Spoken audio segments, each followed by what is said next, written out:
G'day, guys. Thanks for joining us on One Foot in the Grave. I think that you're really going to enjoy this episode if you are an audiophobe. The audio is absolute rubbish, mainly from my side of things. The program that Jake and I are using is shit, so we're going to be using a different program for the next episode. Hang in there. It's a good episode if you don't like audio. Talk to you soon.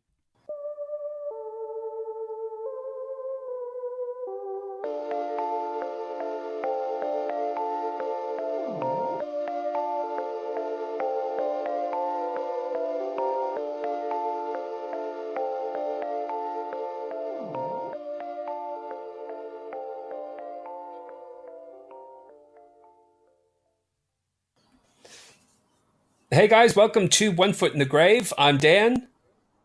And I'm Jake. We're brothers. We're brothers. I'm now in Australia. Set the scene. We keep saying set the scene on all of these.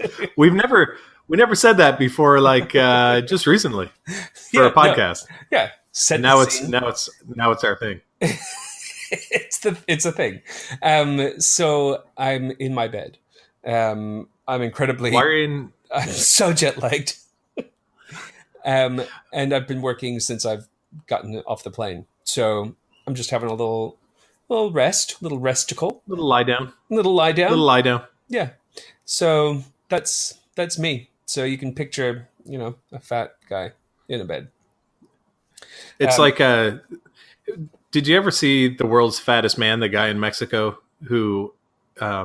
He had to eat like, I don't know how many pizzas a day. I think he had like 6 extra large pizzas a day. And he had so much fat. It was just like hanging over the sides of the bed. And then they did this, he couldn't get out of his bed. So he must have crapped and stuff in bed. I can't imagine the sheets. Gross. Anyway, they did this like exercise program with him and they were like, we're going to help him lose weight. And he's not going to be like svelte, but, yeah. You like, I guess the goal is like that you can stand up. Yeah. But how do you exercise somebody who's bedridden, right? So they gave him this, it was like a bicycle pedals, but you just do it with your hands. And they cut him from they cut him from 6 extra large pizzas a day to 3, but he was still eating like 2 pies and, 24 cans of Pepsi. And the pizza were just the tip of the iceberg. Yeah, it was really... Anyway, so he went from, I don't know what the number was. It was probably like 1,400 pounds down to 1,200 pounds. And they were like, you lost 200 pounds. It's an amazing success. But then he gained it back and gained more. And then he died. Jeez. That's horrible. Typical yo-yo diet. Typical yo-yo. I just couldn't stop at 3 pizzas. I had to go for... All right, so you have got. I've been now. I don't know this story, but I've been waiting to hear it, just because it sounds crazy. And we put up the teaser or whatever on social media about the woman in the barrel. So I want to hear this. Tell me your story. Well, now, are you a fan of Forensic Files? Yes.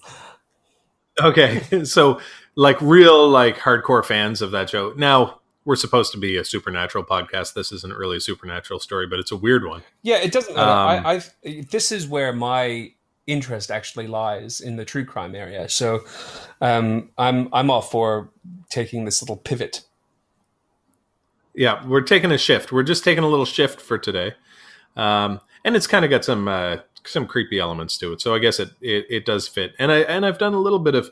I'm still doing some pretty solid Sasquatch research, and I'm still planning on going on the ghost tour here in Brisbane. So absolutely, and there's one in St. Andrews, and Chrissy wants to go on one as well. Oh, really? So, she does. The whole family's buying in.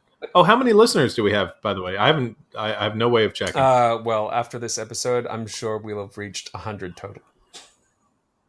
100 total between 4 episodes. Yeah. It's pretty good. 3 episodes. It's pretty good. And how many of those are family members of our own? Or ourselves? Or ourselves. The possibilities are endless. I have no idea. I can't tell where the listeners are coming from. So I did buy Facebook advertising, I saw and it. we've Yeah. had a. So I'm trying. If this has been blocking up your news feed with if you told Facebook you were interested in podcasts and you live in Australia, Japan, Or Canada. the United States, or Canada, or Australia, I apologize, but thank you for joining us on our podcast. And God, what the hell were we talking about? Oh yeah, the woman in the barrel. Yeah, the big thing, the one that I'm super excited about. It's not that exciting, but it's cool. Okay, so I want you to picture just Set the scene. just how fucked up this whole thing is. Yeah. So this family in Jericho, New York, they moved into their house and lived there for something like 30 years. Yeah. And in 1999, they were moving out. And when you move out, you kind of clean the place up. And you think about it in your house, you probably have all kinds of weird stuff that you don't know what it does. Like to me, the Venmar, no idea how any of that works or what I'm supposed to do with it. Are you supposed to clean them? I don't know what that is. No idea. Neither do I. It's a thing that says Venmar. I think it has something to do with air exchange, but there are all kinds of things like that, right? Yeah. Well, if you and there's all this storage in the basement. You're probably blowing toxic mold into your own house. So you'll probably be the next story that I tell by myself on the next podcast. He was haunted by mold. The story of the ghostly aspergillus infection. Anyway, so this family in Jericho, New York, they're cleaning out, and under, like in their furnace room, there had been this barrel since they moved into the house, and it just said it had like a chemical symbol on it, not like a biohazard symbol or anything. And they never really thought about it. It was just kind of packed behind, in your basement, all the sleeping bags and tents and whatever. Stuff, yeah. And it had been all the stuff that just builds up and you hardly ever use it, right? The Coleman stove. What else is down there? Old skis. Screen door. You can't bring yourself to part with. Screen door. Yeah. Extra tiles. I don't know. You can picture it. I'm embellishing. I don't know what was down in their basement. But there was this barrel. Anyway, so the guy said, well, I might as well get it out of here because we're moving and it's, the new owners want the house clean. And it was really heavy, and he carried it out to the curb and decided, he wanted to see what was in it. So he pried it open, and this horrendous smell comes out of the barrel. And it's just like this green liquid inside. And then sort of poking out from the top of the green liquid is a human head that is like a pretty putrefied, and you got to think this has been in his basement for 30 years. Yeah, right? like how could it? So how could you even? You wouldn't even for 30 years. Surely you wouldn't be able to actually identify it as a human body. Well, I assume the bones and teeth were still intact because they called the police, and the police extracted the body of a really short woman, like about 5 feet tall, and they identified it as a mummified female body. And there was a book in the barrel with her, and it was all full of liquid, like putrefied remains, right? And then there were green plastic beads at the bottom, gross. And a locket that was inscribed to Patrice, love Uncle Phil. Ugh. Okay. Wait, how could they still find a letter? That was a locket. That was a metal locket that was inscribed that. But there was also an address book in the goo. Okay. But they could figure out who this was or anything about it. But they figured out that the drum, the plastic like barrel, had been made in 1965, and it was made for moving a certain kind of dye. That dye had been shipped to a company called Melrose Plastics that made synthetic flowers. Okay. In 1965. So this is 34 years later. So they go back and they trace back to Melrose Plastics. It was owned by this dude named Howard Elkins, and then they started kind of piecing things together. Howard Elkins had sold the house in Jericho in 1972 when he sold his plastic business, and he moved to Boca Raton, Florida. Oh yeah. Yep. Okay. So, but they couldn't. It's kind of the opposite of habeas corpus. So now they have a body, but they don't have a crime. They don't know anything about her. Right. So there was no one ever missing or anything like that they know about. No, nobody's been reported missing. So they use a special kind of light spectroscopy to assess the address book that they found in the goo. And there's an alien card number on it. An alien card? So back in those days, if you were like... yes. Right. It's an X-Files episode. This didn't really happen. This is an X-Files episode.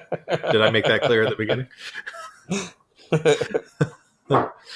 They called Agent Mulder, and he stopped looking for his sister. It was a monster of the week. And anyway, it was the Czechoslovakian Dong Wrangler in the end. It was that's who got her. Yeah. So they find that they trace this alien card number, and they figure out it was this lady named Reina Angelica Mariquin. So she was from El Salvador. Anyway, an alien number back then was like a immigrant number, kind of. If you're registered to work but not a permanent resident or whatever. Yeah. Anyway, so she was a nanny of some kind, and had worked in this synthetic flower factory, and then they found a phone number in the address book when they looked at with this light spectroscopy, and they found this lady, Kathy Andrade, I think is her name, and amazingly, like 34 years later, she had the same phone number, and they called her, and she said, "Oh yes, that if you found that body, that's probably my friend Reina." And Reina, it turns out, had this affair with the owner of the plastic factory named Howard Elkins, so that guy, and she had told Elkins' wife about the affair. So then the police obviously had to track down Elkins, because now they've pieced it all together, and they told him they were coming back for DNA for comparison. Oh, because she was pregnant, right? Oh, the lady in the barrel? Fetus. Lady in the barrel had a fetus as well. Jeez. So there was a fetus in a barrel. Golly. And they could do a DNA analysis and compare it to him. And he pretty much, he knew the jig was up. And they told him they were coming back for the DNA, and he shot himself. And that is the end of the story of the lady in the barrel. But I just thought it fit the podcast, because I just, the thought of having a dead, rotting corpse in a barrel in your basement for 34 years. How long had people lived there before they decided to check out the barrel? So they'd lived there, I think, since 1972. Ugh. She was killed in 1965. Oh, wow. So it had been... Why wouldn't I guess it would have been heavy? It had been there for a few owners. Yeah, and you had just been like, and it was heavy. Yeah, heavy. It's not really doing it. It's not doing any harm. So why move it? What's crazy to me is that the guy who killed her didn't move it himself. Maybe he had a bad back, but nonetheless, I would think, it's awfully ballsy to sell your house with a corpse. Not buried, well, maybe he died in a barrel in the house. Maybe. No, he was the guy who killed her. He owned the house, Howard Elkins. Oh my gosh! So the guy who murdered her stuffed her in a barrel full of this plastic dye, and sealed the barrel and left her in the basement, and then sold the house with her still in it. Wow. Now, what's funny about that is I have this old CRT, cathode ray tube TV. Yeah. And it's like 200 pounds. And we listed our house for a while. And I said, I listed it as cathode ray tube television comes with house. Really? I'm not you can't move it. Yeah, it's too fucking. So I listed the TV, and I was selling the TV for like $400,000, but it included the house because I wasn't. I need to get rid of this TV, and there's no other way except to sell the house. I felt like it was sitting there mocking me. Eventually, we put the TV up for free, and somebody came and got it and dropped it on the lawn on their way out and broke it. And then they were like, I said, well, it's yours. It's yours. It's like, it's on your property, mate. Sorry. Bye. Yeah. So now there's just this decomposing television in your front yard, buried in the front yard, which is a good segue. Yeah. We had what was it? Whoa, shit! Just a second. I was going to say something. It was irrelevant, but I was just going to say I bought a treadmill like 5 years ago, and it came in this gigantic box, and I looked at it and I was like, fuck, treadmills don't come assembled. So instead of doing it myself, I hired somebody to assemble it. Of course. But he left the box in the backyard. Yeah, of course. It goes without saying, because if a problem can be solved with borrowed money, it's not a problem anymore. At these rates, you might as well borrow. So I hired this guy to do it, but he left all the box in the backyard with all those, the plastic straps that go around big heavy boxes so they can load them on. Yeah, the big, with a forklift or whatever. Yeah. Anyway, they were in our backyard for a year. They went through a whole winter before Chrissy finally looked out and the snow had melted around them, and she was like, get those off my fucking lawn. I was like, oh. Too much work. Anyway, buried in the lawn is the segue to yours, I guess. Yeah, exactly. Well, mine is, so I kind of came up with this one while I was back home, and I think I'll do a few ones that are not just local to Canada and St. John, though this one is pretty horrendous. This guy is a St. John local, and he grew up in Milledgeville, which is the north end of St. John. And I don't know if we've mentioned it in this podcast, but when I was being bad as a kid, like 8 years old, kind of kid, Dad took me out to this old dump on the north end of St. John and just dropped me there and left because I was not being good before church. It turns out that this is one of the dumps where some of the bodies were found from this. Right. Well, there was crime scene tape there at the time from this crime. What was it from this? I don't know if it was from this one, though. The timing it is in my would have been close. Time, yeah. But I think it was 1982 or 1984 that the majority of the murders from this particular serial killer of St. John took place. So this guy's name is Noel Winters, and there's a book written about him called Bodies in the Backyard. Yeah, Brian. Who wrote it? Brian. No idea. I didn't read it. It's a really good book. Brian O'Neill. Brian O'Neill. That sounds familiar, probably because he's a St. Johner and we know him. He started out the beginning of his story sounds kind of like almost like heroic, like, you know how we want to be heroes, but we're not brave. He was a little bit. It sounds a little bit like Sons of Anarchy. If I remember it correctly, he's kind of like the Jackson character, well, kind of like it. He's brave, but only because he's probably a psychopath. Just while we were talking about Sons of Anarchy, I just want to interject here for 1 second. I liked the show quite well. I never finished it. What? But it's a great show. Yeah, the last season, it just got so repetitive. But this is kind of my complaint about it.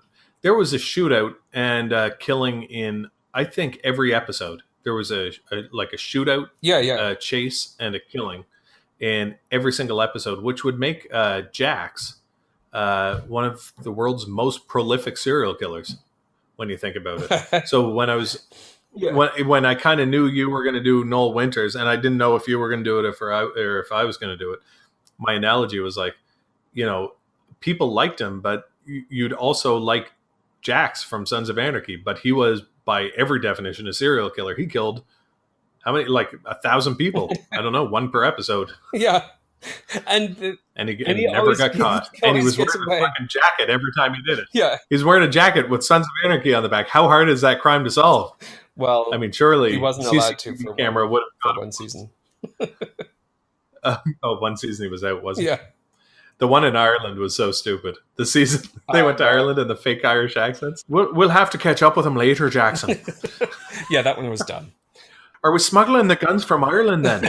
That doesn't make economic sense, Jackson. That would be more expensive. They obviously just wanted to go to Ireland for a year. Anyway, So back to Noel. back to Noel Winters. So yeah, so he saw this kid getting beat up because people used to beat each other up for milk money or whatever when you used to buy milk at school. Now it would be chocolate milk money. He stepped in. It's been banned. What's that? Chocolate milk. Chocolate milk has been banned from schools. Good. Here. It's like 90% sugar. I remember I had an argument with you that it was just as healthy and for you as regular milk. And you were like, no. And I was like, well, let's agree to disagree on this one. But anyway, he beat the living shit out of this bully. And that's what kind of sparked his enjoyment of violence. And he kind of... Because you get worshipped like a hero, right? And you're the protector. Well, then he kind of like became more of like a street tough, like he became tough, like he became like more of a tough guy sort of after that, and he started drinking, but that was just in junior high. So then like it started pretty young. He was drinking and into the drug scene, and then he became a drug dealer, and he was associated with like some outlaw gangs. So he was. Yeah, I like this one because I always say great Odin's beard. But he was with Odin's Wrath and the Hells Angels, as well as like some drug cartel in Montreal. I think there was like for a while there was Hells Angels, Odin's Wrath, and then there was the Rock Machine or something like that in Montreal. That was also a drug cartel / motorcycle gang. Now, we're not. If people listen to this, don't kill us because we're not against your motorcycle gang. We're just laying out the facts as we given like in the book. To drive dirt bikes. We have extensive experience with thick pants. Rip stop fabric. And I once wore a do-rag. So we're cool, pretty much equals. We're not full patch members, but we'll be right up there. We're something. Yeah. We're pretty cool. We're pretty cool bros. We're down with whatever. Do you think that we're down with whatever? Do you want me to hit some guy with a chain? I'm down with it. Just whatever. Just don't hurt. I'll do it. Hurt me. I'm crazy. I'm a crazy guy. I mean, we're super brave. Do you think that these gangs and stuff still exist? Like a drug cartel, I think like that guy from Machete living in Mexico chopping people's heads off. It's always that one guy, right, with the pockmarks and the long hair. Yeah. Is that who you're thinking of? Yeah. He's in every show. Like no, but we Montreal, do have gangs. I think of like clean-shaven, rosy-cheeked fellows. French people. Yeah, like the biggest bad guy has got fish and chips for the name of his restaurant instead of poisson. Poisson et frite. Like sticking it to the man. The toughest guy in Montreal is like Maurice Richard, and he got no front teeth, and he's the enforcer in the hockey team. Yeah, but no, they do have gangs. We have a lot of Somalian gangs in Toronto and Montreal. Yeah, I know, but the fact that you're saying Somalian gangs means that they're not Canadian.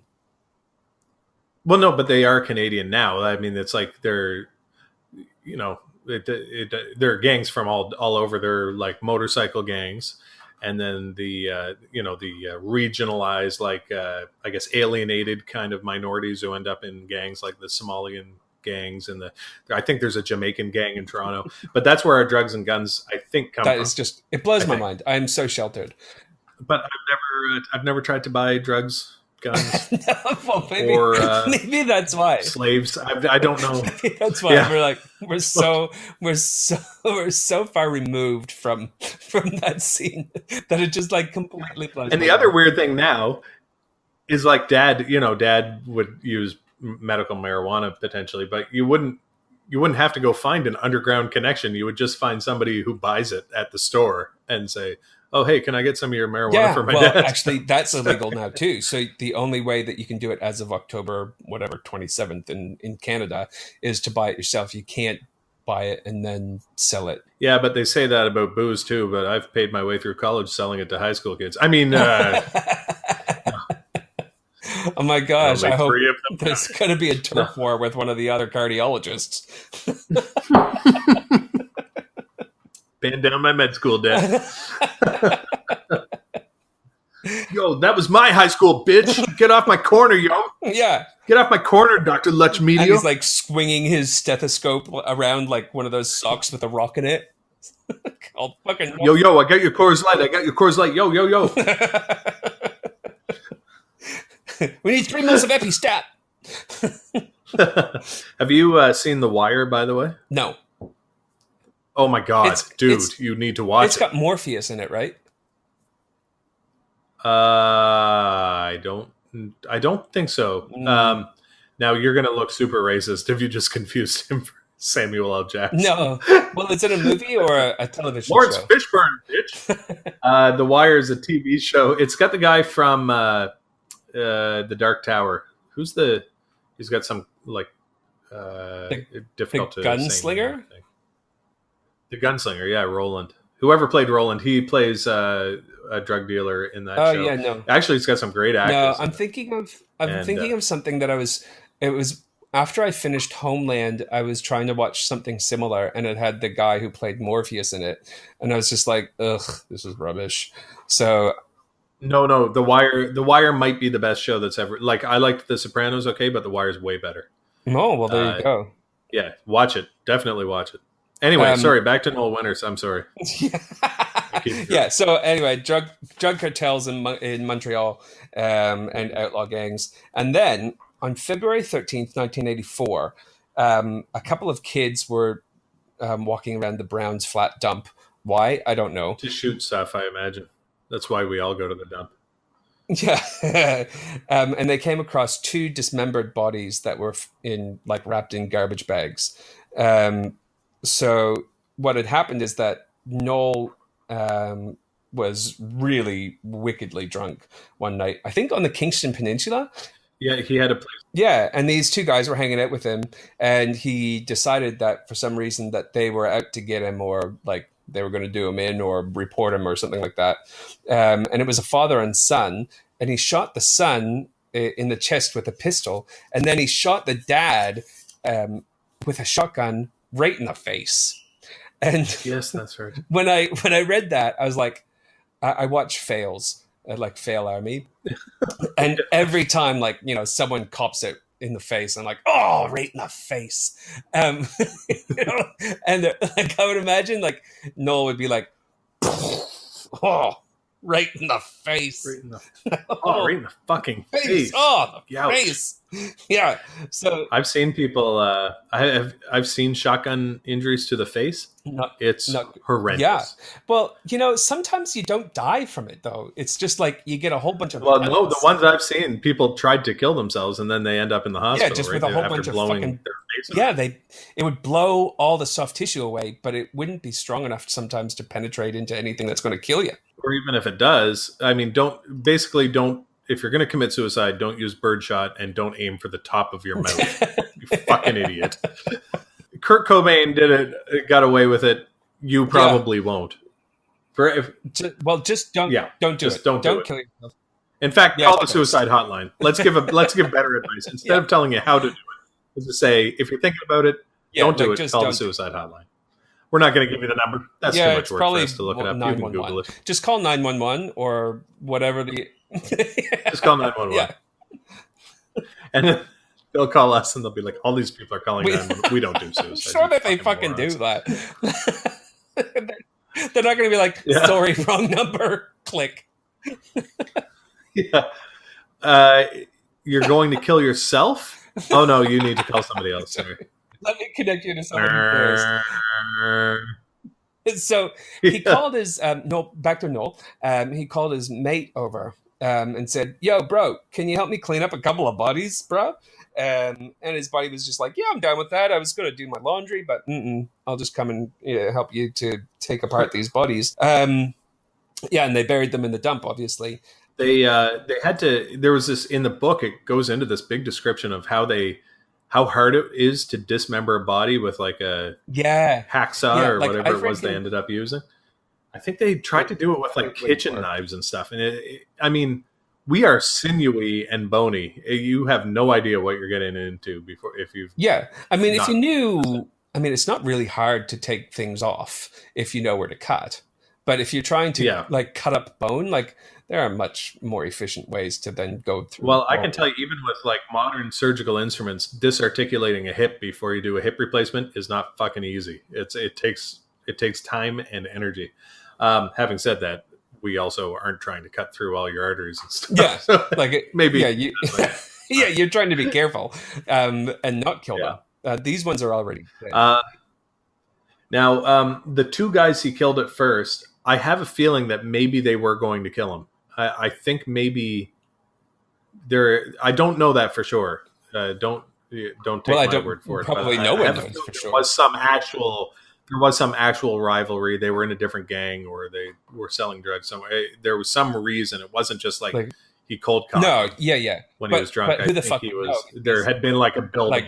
Like it's not like the people psychopath. who those guys were working for were like, yeah, we were going to kill him. It's probably always going to be a bit of a mystery.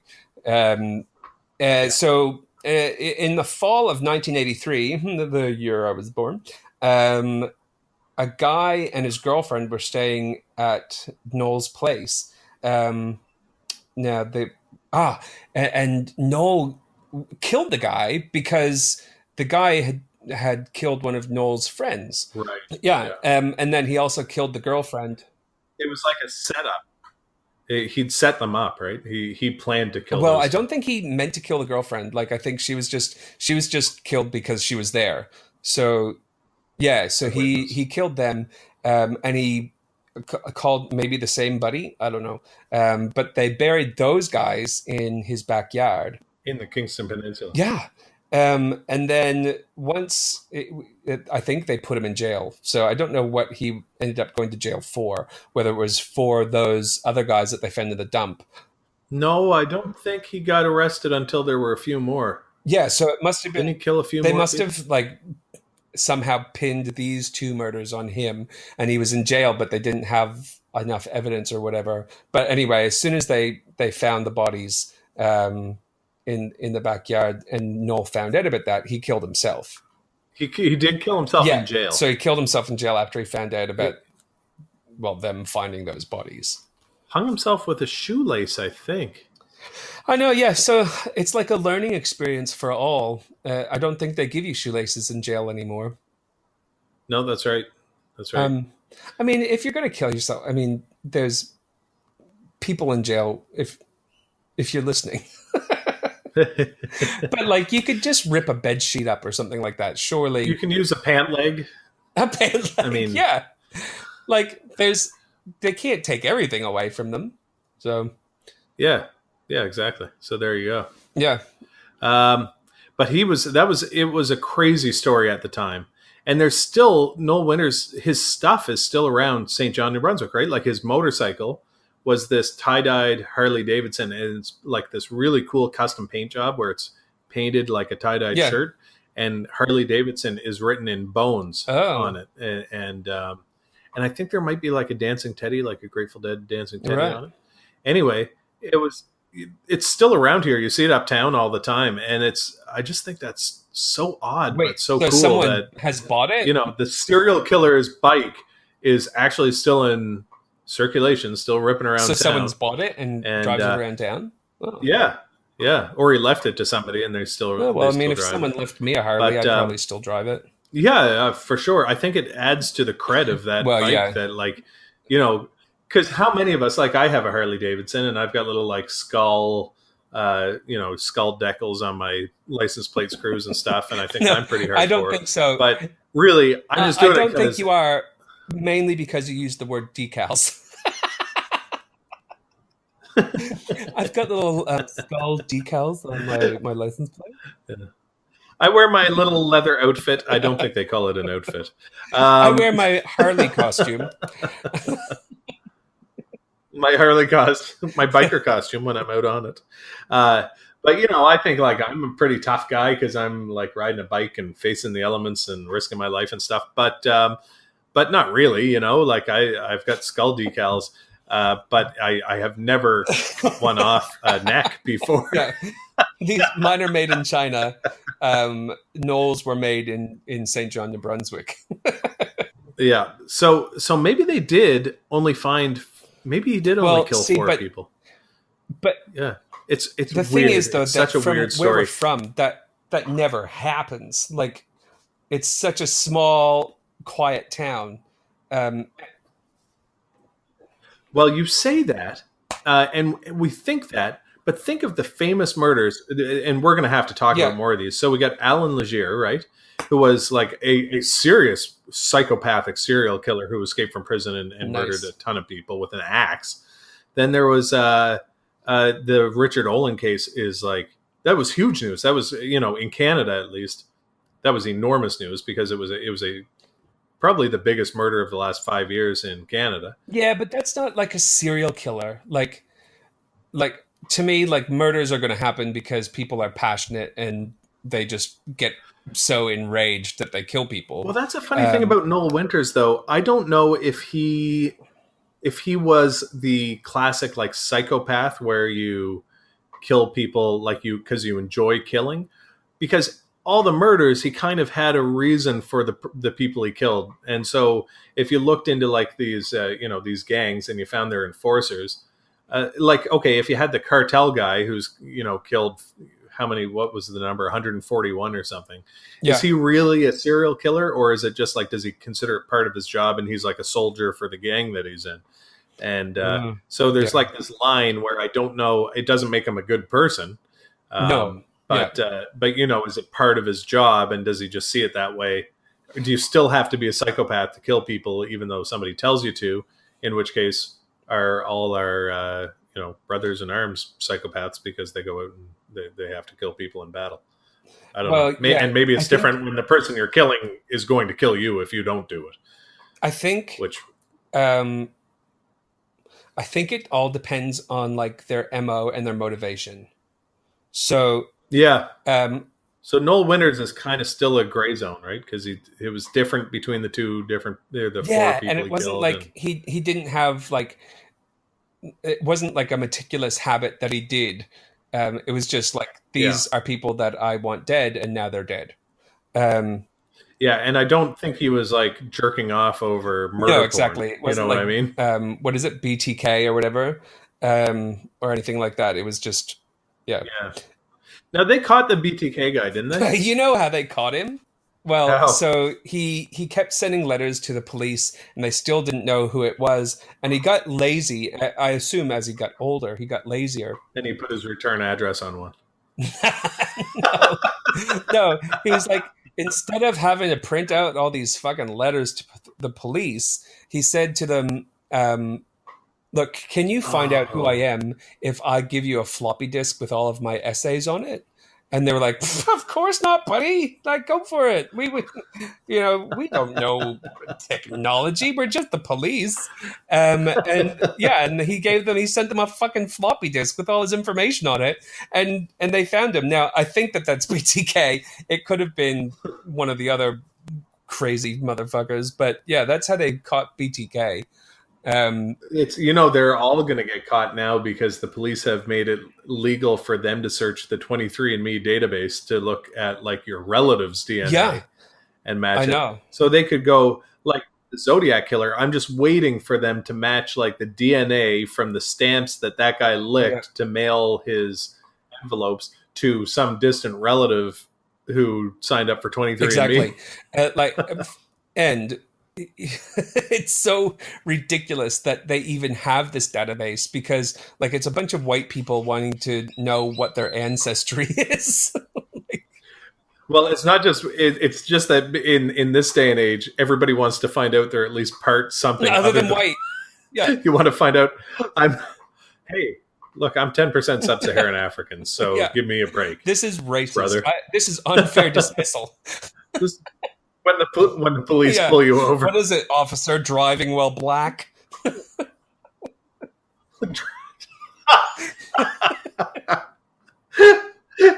I've got proof in my pocket from 23andMe. This is abuse. Abuse of This power. is abuse. Just a way of getting out of tickets. It's just a way of getting out of speeding tickets. God. Except it wouldn't work. It's really well, and we grew up really sheltered. Well, this is a ghost podcast, so we're not going to solve these issues.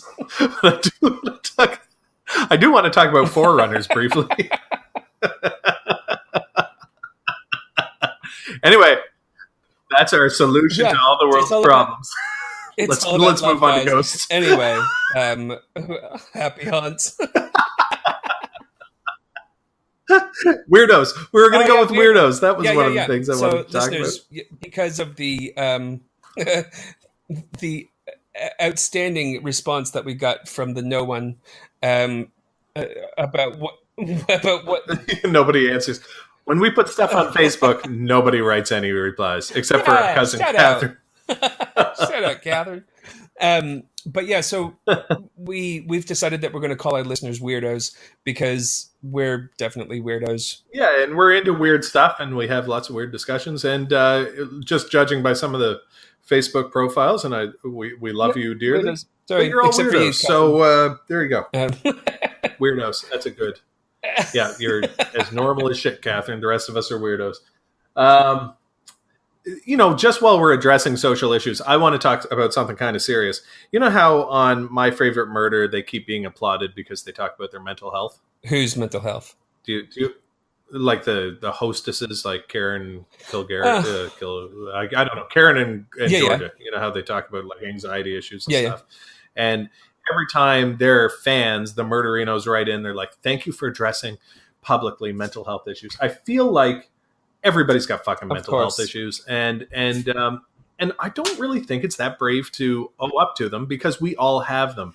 But I would like to be the guy who was the first podcaster to owe up to having GI issues. It's fucking embarrassing. Yeah. I hate having irritable bowel disease, and I want to raise awareness about how many times I have to go for crap during the day and sit on the toilet. Yeah, it's just humiliating. Everybody knows where you are. The nurses are waiting for you. He's in the can. You know he's in the can. If you've got irritable bowel disease, just be proud that you talk about it openly, to tell everybody about your burping problem that you're undergoing. You're not alone. You're not alone.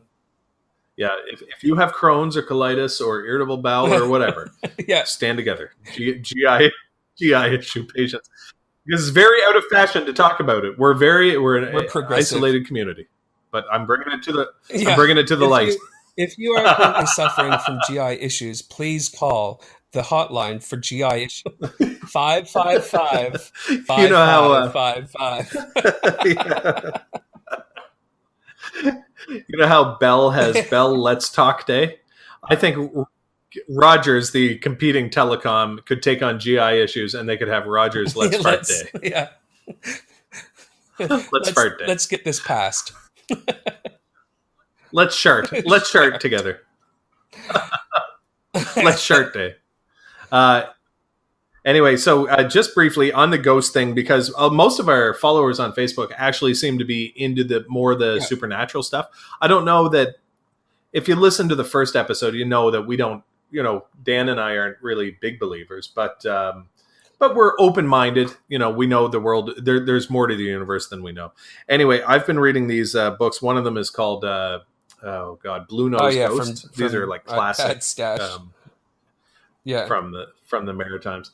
And another one is called Ghosts and Demons in New Brunswick or something like that. But both books start by talking about something called a forerunner. And do you know what that is? No. The beginning of a book? No. Yeah. So I think forerunner, I think of the Toyota 4Runner, the SUV. Yeah. But that is a weirdly named thing because a forerunner is when you see like an apparition or a ghost. And sometimes it's of yourself.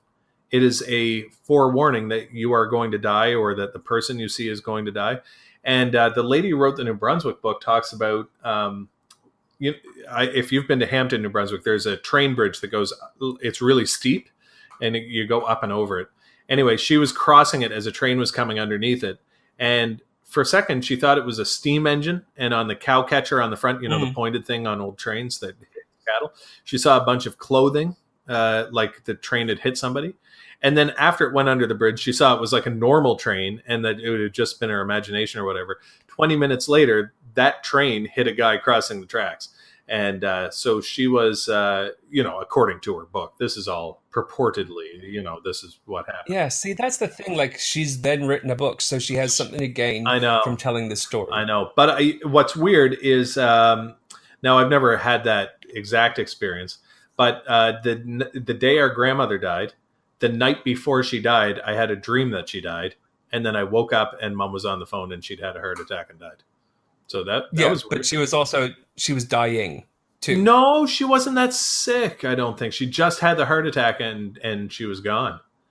So this is Mom's mom. No. Yeah. Not Dad's mom. So that was a weird, and I remember being a kid and thinking, that's so weird that I was there and she died in my dream, and then they got the call and she was dead. But maybe I dreamed it after she answered the phone or something. Maybe there's a logical explanation. But I don't believe. I believe that we have a soul. So, like, how far removed is having a soul from having a spirit, and then having a spirit that's trapped and blah blah blah blah blah. So, like, I'm not like dead set against it, but I'm also like. It's the stories that bug me, because I think we all have experienced, like, we see something move out of the corner of our eye or something like that, and you turn your head and there's nothing there. But I've always got a scientific explanation for that, because I know if you're focused on something for long enough, your brain just decides that anything else doesn't exist in your periphery, so then you can actually focus on that. Yeah. But so I can explain that, like, oh, okay, so I've just shifted my eyes and it's come back into focus or whatever. But since we've started this podcast, and especially while we were in Pugwash and I was alone in that house, I got like this really freaked out feeling that like we're pissing off the spirits because we're so Be. And I was like, oh, like, but you know what? Fuck them. When has there ever been a spirit that hurt somebody that we know about? Who knows? Fuck them. No, I'm just kidding. Don't tempt me. I'll tell you, I pretend I'm tough and I say I don't believe in ghosts. But the other day I was in my office and it got dark, and just again out of the corner of my eye I saw motion, and it scared the Jesus out of me. It was a deer eating the hostas outside my window, but I wasn't jumping because I thought it was a deer, and I didn't think serial killer. I thought ghost. Just for this brief second, I thought ghost after me. Honestly, I'm not really afraid of the paranormal. I'm afraid of people. Yeah, I'm more afraid of people. And there are some people who I know would haunt me and joyfully haunt me and drive me insane if they could from beyond the grave. This is something that being afraid of people has made me. I think it all started when I was in vet school, and in Brisbane, it's always when something happens locally, this trumpet player got mixed up for someone else, and these drug lords came in and chopped all his fingers off.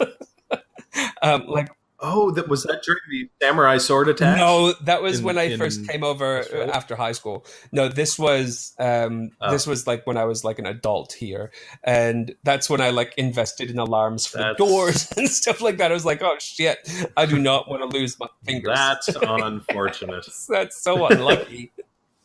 So I might actually cover that in one of our next episodes. They're like, well, yeah, that would be the trumpet fingers. Yeah, trumpet fingers. That's what we should call this episode, Trumpet Fingers. Trumpet Fingers. That sounds good. I love, when I listen to My Favorite Murder, I love this is so stupid because it's like the roll credits moment, but when you hear what they're talking about, what they named the podcast in the conversation about the podcast, and you're like, oh, that's why they called it that. Yeah. I love finding it's almost like a little Easter egg if you're paying attention. Yeah. And I don't listen... Like, I listen to that and Forensic Files and a few other... I don't listen to a lot of non-true crime podcasts for some reason. I find, like, with the one thing I don't like in My Favorite Murder, I think it's just because they're Southern California. There are two things that bother me. One is the Fry speech, like, instead of speaking like your mobile voice, like your... Yes, yeah. That's like so... That's so awful. Oh, my God. But, I mean, I like... They're very... obviously very well educated and intelligent people. But the other thing, they get super, super political, and they hate everybody who is on the other side of the political fence from them. I find them too divisive. So sometimes I have to turn it off because I'm like, I don't like you're kind of insulting me because I don't agree give with a you shit. So like I've not. I know. I just don't like being insulted by the podcast I'm supporting. You know what I mean? But I still like them. And there's still super interesting podcasts. There's one called True Crime Garage. Have you listened to that? No, I haven't listened to that. I really only listened to My Favorite Murder and Forensic Files. Oh, Case Files is what I listen to as well. Yeah, Case Files is the Australian one, right? That guy? Yeah. That guy's awesome. He's so good. Yeah, I listened to it one called from when he was like obviously listening or speaking into like his Apple iPod microphone. It was all echoey. Yeah. And now he's got like really decent audio equipment, and it's a lot easier to listen to. I'm concerned that ours sounds pretty cheap because my office is echoey and has a lot of fans in it. I need to look at CT scans and stuff. So I have this computer that's always running like, there's Cold Case Files, and sometimes they just use the old Bill Curtis Cold Case Files things from A&E. Yeah. It's like the TV show, kind of like Forensic Files. That one's pretty good. There's one called Detective. It's between seasons right now, but all the seasons leading up to now have been really good. And Hollywood and Crime is okay.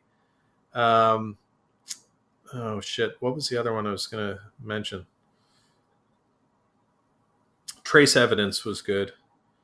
Trace Evidence might be the one though. They're really long podcasts, and the guy, I find he's a bit repetitive. Like he goes through the story and then goes back and talks about the same thing over and over. Season 1 of Serial is by far going to be my all-time favorite. Yeah, is that the one with the watchmaker, the clock? No, that's S-Town. Season 1 of Serial is the one with the Arab dude, right? Yeah, it was so good. Amon. I don't know, but what's his last name? Amon. I don't know, man. Do you think he was guilty or not? I think not. If you were on the jury, there's a difference between innocent and not guilty, right? If you were on the jury, this is not going to be good listening for our listeners because they obviously, half of them probably haven't heard about this story. But basically the guy couldn't explain where he was on a certain night. And his ex-girlfriend was murdered and buried in a park in Baltimore, was it? Yeah. But then his friend told a story, and it was pretty like detailed account of them actually taking the body and burying it and stuff. Her. So I probably I don't know. It would be the worst fucking job, especially because it's a kid. Yeah, because the kid is either an exceptionally good liar, like the true psychopath that you can't tell because he's like the perfect wolf in sheep's clothing, because he's a really good, like, I just don't know where, it's really hard for me to explain. And I know it makes people angry and I know it makes me look guilty, but I don't know where I was. I was doing drugs at the time and I don't know where I was. Yeah. And you really almost buy into it. But then the evidence against him, like they pinged his cell phone and there was no reason he should be at that park, and his cell phone pinged to the park. Anyway, that one was really good. The next one with Bo Bergman, the fucking idiot who ran away from the military and got captured in Afghanistan. Yeah, what a complete what a fucking asshole. And I mean, I know. Well, the thing is, I think that's why I liked season 1 so much, is because I liked the defendant. Even though he might have been guilty, it was compelling. Yeah. With Bo Bergman, he was such a fucking Dwight Schrute. I pictured Dwight Schrute from The Office every fucking time he talks. He's got weapons stashed around his house in case there's a burglary. And anyway, he abandoned the military in order to make some kind of point. Like, why would you do that to your friends? Just go along to get along, get through your 3 months in Afghanistan, go the fuck home and quit the military if you want. But you can't shoot yourself screw in the over foot. Everybody else just to make your point. There are ways to get out. Yeah, and like Klinger, like Corporal Klinger, but you can get out. That was but what a twat. Even if he didn't intentionally get caught or whatever, like what a fucking stupid thing. He might have gone to join the Taliban. We don't know. That's the thing. We don't know what his intentions were. Maybe that's why that one was compelling. I did listen to the whole thing, but for sure. It was just so fucking stupid. What was the other one? S-Town. Have you listened to S-Town? About John B. McLemore? I couldn't stand the accent. Oh, fuck. It's so awesome. he sounds like Zach Galifianakis doing like the gay Southern accent. I just couldn't stand it. So I just, I like my watches, and so I've been building clocks all my life. I couldn't stand it. And that's. But his accent is so fucking hilarious. But the story is incredible. And I think what happened to him, I think he really did have mercury poisoning, because all his symptoms, like the paranoia that develops. Do you know the story? No. I don't want to ruin it. I won't spoil it. Go listen to S-Town and get through the accent. The first episode is super hard to listen to because of the accent and because the guy is a raving lunatic. You think he is totally crazy. But then as you get into the story, it gets like, it's another one of those, like, it's not quite a whodunit, but who's in it for what? Like anyway, I can't really explain it because I don't want to give it away, but it's a good podcast. Does the accent go right after the first episode? And he's a great character. Well, I don't want to spoil it for you, but kind of, yeah. I think there are 2 or 3 episodes with him in it. Okay, and so I don't want to. So we're not making a full pivot to true crime, but I think we have to have a true crime aspect of this because it's my favorite thing in the whole world right now. other than small animal veterinary practice and my wife and children. True crime is my life. Yeah, like Patton Oswalt's wife. What was her name? She wrote the fucking hell, Michelle something. She wrote this great book about the Golden State Killer. No, Anne Rule. And East Area Rapist. I'll Be Gone in the Dark. No, what was her name? Yeah. I'll Be Gone in the Dark, yeah. Anyway, she was completely obsessed with it, but celebrities are so fucked up. I'm super unlucky because they found the Golden State Killer now. I know it sucks. It sucks for her, though, because she put her whole life into it. I know. And then she died, and they found him a month later or 2 months later because of 23andMe, which was totally what I thought they should do. Yeah, correct. I thought that since those things came out, I bet you could, if you could access the database, you could definitely find matches for all this DNA where you have the DNA. But and now they're going back. Anyway. They're trying to lobby to get all the old rape kits re-examined and tested against that database. So they'll potentially find for sure old rapists that have gotten away with it. But I'll tell you what would freak me out. Like, I'm never going to submit my DNA to one of those things. First of all, I don't want to know if I'm going to have Lou Gehrig's disease. I'd rather find it's that. It's like that thing where you can look into the witch's eyes and see how you're going to die. Like, it doesn't matter. They don't have a cure for Lou Gehrig's disease. Yeah. You're just going to get it. Yeah, just tough luck, dude. You're in for a long old age, buddy. Short old age. But short. It's going to feel long. Every day will be the longest decade of your life. Thanks to Huntington's dyscreathetosis. Anyway, I don't. First of all, I don't want to know about any of those things. And the second thing is, I would hate. DNA is like giving humans a superpower that they're not quite ready for, DNA evidence. Because I would hate for a cross-swapping to happen. Like, say somebody you were related to had somehow gotten their DNA on a crime scene without being involved in the crime, but they pick up their DNA and then that person goes to jail because you had to find out if you were 10% sub-Saharan African so that you could get out of a speeding ticket, you fucking asshole. So that's why I'm not doing 23andMe. Well, also, like... Well, and your insurance could probably, if the police can look it up, your insurance is, in the future, your insurance company can look it up and they can go, hard pass. Sorry, you're going to get brain cancer when you're 50. I think we're going to cancel that policy. But the thing is that I'm still so skeptical about how accurate these things are that I'm scared I would get pinned for something that I didn't do. And people are so reliant and hold these DNA tests and stuff to such a high degree, which they probably are, that I would have I wouldn't have a leg to stand on in court. And then I would be tried and convicted for a crime that I didn't commit, and there'd be nothing I could do. So, no. Exactly. They're going to hold, that's the thing. That's what I mean. It's a superpower we're not quite ready for. I'm glad, like, when you have somebody's blood and you can test it, and then there's confirming evidence on top of that. I'm glad we have the evidentiary chain that has to happen, but the problem is juries now are convinced that DNA is this magic bullet, where I've worked in labs, you can fuck things up. I mean, totally. Definitely.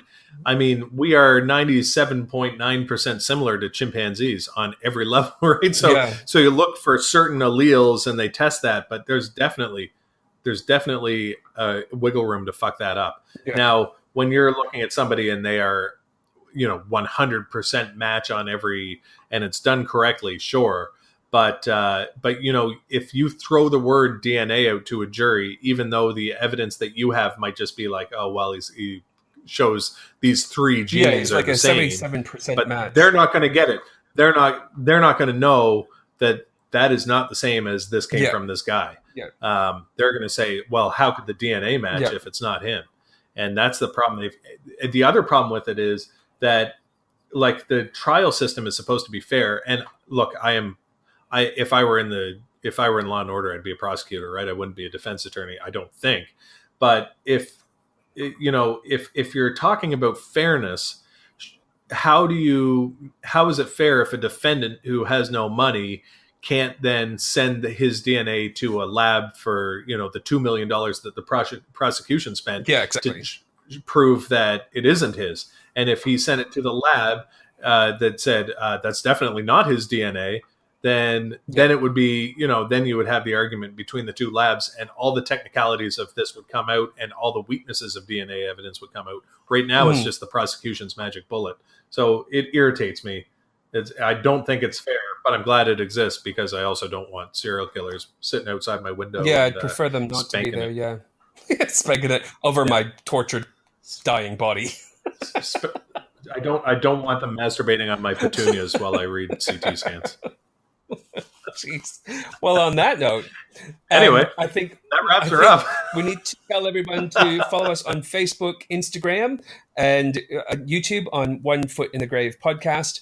And you can find us on onefootinthegravepodcast.weebly.com for all of the links to wherever you want to listen. So we're on YouTube, we're on iTunes, we're on Stitcher, and Spotify. We're on Patreon as well, and we kind of talked about it, but we cut it out of the last podcast. But we're even though we're both professionals, we are both in debt, so we're kind of paying for this on the credit card.